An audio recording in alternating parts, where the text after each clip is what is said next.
The Walking Dead was filled with tragic deaths throughout its 11-season run, but with Rick Grimes returning to the zombie franchise, one season 10 death hurts even more. After years of waiting, Rick Grimes' Walking Dead return has created plenty of crossover potential between the ongoing spin-offs alongside numerous theories regarding where his story will go next. Given he is the franchise's most important character, seeing Andrew Lincoln reprise the role after a 5-year absence was extremely rewarding and makes the franchise exciting once again, with the series already having a variety of ways he can impact the overall narrative.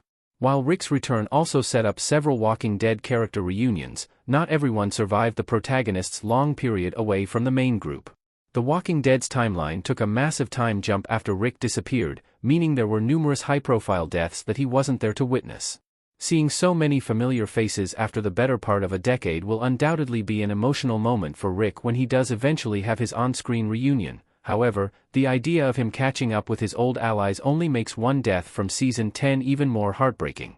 Siddiq's death hurts even more after Rick's return in The Walking Dead, The Ones Who Live. Siddiq's death will hurt Rick more than most other characters after Carl's death. Although Siddiq wasn't one of The Walking Dead's biggest characters, his surprise death was already heartbreaking, and it hurts even more now that Rick is back.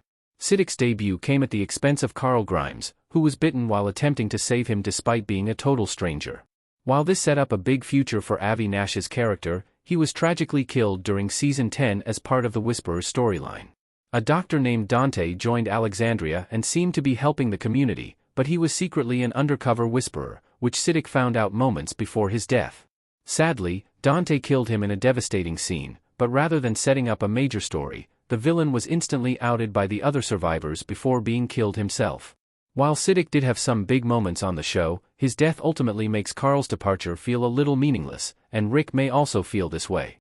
After The Ones Who Live's ending hinted at Rick rejoining his fellow survivors, the protagonist will be crushed to learn that the supporting character died as it undermines Carl's sacrifice, adding to the heartbreak surrounding Siddiq's death in Season 10. Siddiq's death is a reminder of how The Walking Dead wasted Carl Grimes. Carl's death remains The Walking Dead's most controversial decision. With Siddiq's death failing to have a significant impact on The Walking Dead's plot, his departure is a harsh reminder of how the franchise wasted Carl Grimes. Although Siddiq was the sole survivor of the Whisperer's massacre and also had a child with Rosita, he never felt like a major character throughout his time on the show, making Carl's death unnecessary. Writing out such an important character already felt like a bizarre decision, but if it led to the introduction of a crucial character, it could have been excused. Unfortunately, Siddiq only lasted around 2 seasons.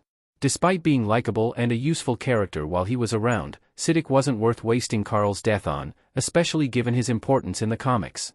The decision to kill him off faced plenty of criticism, and the audience's bad reaction to Carl's Walking Dead death was understandable since it completely changed the show's future. It's still the franchise's most controversial decision years later, showing how badly they dropped the ball, and while The Walking Dead has managed to maintain a loyal fan base, Carl's departure was clearly a mistake, which Siddiq's fate is a constant reminder of.